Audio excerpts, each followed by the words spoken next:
Today's topic is responsible AI and global policies. എന്താണ് responsible AI models അല്ലെങ്കിൽ AI systems build ചെയ്യുന്നതും deploy ചെയ്യുന്നതും use ചെയ്യുന്നതും ഒക്കെ സേഫും എത്തിക്കലും ട്രാൻസ്പെറൻറ്റും അക്കൗണ്ടബിൾ വേയിലായിരിക്കണം. ഇതിനെയാണ് റെസ്പോൺസിബിൾ AI എന്ന് പറയുന്നത്. ഇത് നമുക്ക് തരുന്ന ബെനിഫിറ്റ് എന്ന് പറഞ്ഞാൽ സൊസൈറ്റിക്ക് ഇത് ബെനിഫിറ്റ് എൻഷുർ ചെയ്യുന്നു, അതോടൊപ്പം റിസ്ക് റെഡ്യൂസ് ചെയ്യുന്നു, like bias, discrimination, job loss or misuses. ഇനി കോർ പ്രിൻസിപ്പിൾസ് ഓഫ് റെസ്പോൺസിബിൾ എയിലേക്ക് നമുക്ക് വരാം.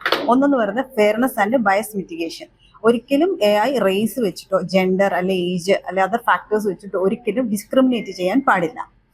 Then transparency and explainability. ഒരു AI എടുക്കുന്ന ഡിസിഷൻ എന്താണെന്നുള്ളത് ഒരു യൂസറിന് അണ്ടർസ്റ്റാൻഡ് ചെയ്യാൻ കഴിയണം. Then accountability. AI ഗവൺമെന്റ്സും കമ്പനീസും ഒക്കെ AI എടുക്കുന്ന ഡിസിഷൻസിന് റെസ്പോൺസിബിലിറ്റി എടുത്തിരിക്കണം. ദെൻ എന്തെങ്കിലും ഇഷ്യൂസ്, എന്തെങ്കിലും ഹാം പീപ്പിൾ ഇത് ചെയ്യുന്നുണ്ടെങ്കിൽ അതിന് ലീഗൽ ആൻഡ് എത്തിക്കൽ ഫ്രെയിം വർക്ക്സോ ഉണ്ടായിരിക്കണം. Fourth one is privacy and data protection. Data protection laws ഈ AI റെസ്പെക്ട് ചെയ്യേണ്ട ആവശ്യമാണ്. ഡേറ്റ ഒരുപാട് യൂസ് ചെയ്യുന്നതുകൊണ്ട് തന്നെ user consent and data security ഇതിൽ ക്രൂഷ്യലാണ്. Then safety and reliability. ഏത് കണ്ടീഷൻസിലും AI ഏറ്റവും ബെസ്റ്റ് ആയിട്ട് പെർഫോം ചെയ്യണം, സേഫ് ആയിട്ട് പെർഫോം ചെയ്യണം. അതിൻ്റെ ഒരു എക്സാമ്പിൾ പറഞ്ഞാൽ സെൽഫ് ഡ്രൈവിംഗ് കാർസ്. അത് ബാഡ് വെതർ ആണെങ്കിൽ പോലും ആക്സിഡൻസ് ഉണ്ടാകാതെ അത് അവോയ്ഡ് ചെയ്തുകൊണ്ട് AIക്ക് പ്രവർത്തിക്കാൻ കഴിയണം. Then human centred values. AI ഒരിക്കലും ഹ്യൂമനെ റീപ്ലേസ് ചെയ്യുകയല്ല, ഹ്യൂമന്റെ എബിലിറ്റീസിനെ ഇംപ്രൂവ് ചെയ്യാൻ സഹായിക്കുകയാണ് വേണ്ടത്. ദെൻ ഇതിൽ വരുന്ന global policies and regulations on AI. അതിൽ ഗവൺമെന്റ്സും അനേകം ഓർഗനൈസേഷൻസും AI ഗ്ലോബലി യൂസ് ചെയ്യുന്നതുകൊണ്ട് തന്നെ ഇതിന്റെ റെഗുലേഷൻസിന് വേണ്ടിയുള്ള ഫ്രെയിം വർക്ക്സ് ക്രിയേറ്റ് ചെയ്യേണ്ടത് ആവശ്യമാണ്. Major global AI policies and ട്രെൻഡ്സിലേക്ക് നമുക്ക് വരാം. അതിൽ വരുമ്പോൾ യൂറോപ്യൻ യൂണിയനിൽ വരുമ്പോൾ AI ആക്ടിൽ വരുമ്പോൾ അതാണ് first comprehensive AI law in the world.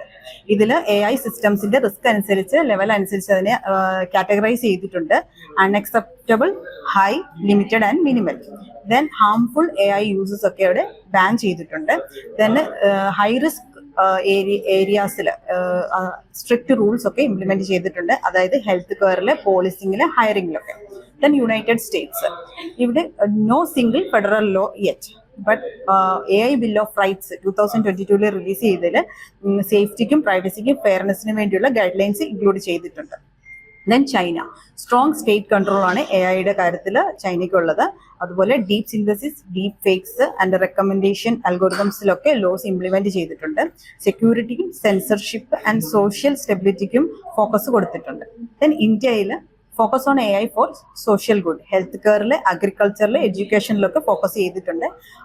Then NITI Aayog responsible AI for all framework implement ചെയ്തിട്ടുണ്ട്. എല്ലാവർക്കും യൂസ് ചെയ്യാൻ കഴിയുന്ന രീതിയിൽ, എല്ലാവർക്കും ബെനിഫിറ്റ് ചെയ്യേണ്ട രീതിയിൽ ഈ ഒരു പോളിസി ഇംപ്ലിമെന്റ് ചെയ്തിട്ടുണ്ട്. Then not strict regulations yet but moving toward balanced policies. Then United Nations and OECD, UNESCO AI ethics recommendations 2021 വന്നിട്ടുണ്ട്. ഇത് 193 കൺട്രീസ് അഡോപ്റ്റ് ചെയ്തിട്ടുണ്ട്. Then other countries like UK pro innovation approach ആണ്. Sector specific regulation ആണ് ഇവിടെ ഉള്ളത്, not one big law. Then Canada AI and data act in progress ആണ്. Japan and South Korea AI use ചെയ്യുന്നത് safety plus innovation ബാലൻസിലാണ്. Then emerging trends in responsible AI auditing, independent checks for bias and fairness. Then green AI, climate ചേഞ്ചിനെതിരെ fight ചെയ്യുന്നതിന് വേണ്ടി energy efficient AI ഒക്കെ designed ആണ്. Then generative AI policies, deep ഫേക്സും മിസ്ഇൻഫർമേഷനും കോപ്പി റൈറ്റ്സും ഒക്കെ കൺട്രോൾ ചെയ്യാനായിട്ടുള്ള പോളിസീസ് ആണ്. Then AI plus cyber security, protecting systems from adversarial attacks. Then AI governance boards, internal ethics committees in companies ആണ് ഇതിന്റെ ഒരു ഹൈലൈറ്റ്. ദെൻ ഗ്ലോബൽ കോർപ്പറേഷനിൽ G7, G20, UN are all working on common AI rules. In short ആയിട്ട് പറയുവാണെങ്കിൽ responsible AI എന്ന് പറഞ്ഞാൽ ethical, fair, transparent and safe AI. Global പോളിസീസിൽ കുറെ കൺട്രീസ് ഇംപ്ലിമെന്റ് ചെയ്തിട്ടുണ്ട്, കുറെ കൺട്രീസ് ഇതിൽ ഇംപ്രൂവ് ചെയ്തുകൊണ്ട് വരുന്നു. ട്രെൻഡ്സ് എന്ന് പറഞ്ഞാൽ balance between innovation and regulation, ensuring AI benefits society while minimising risk. Thank you.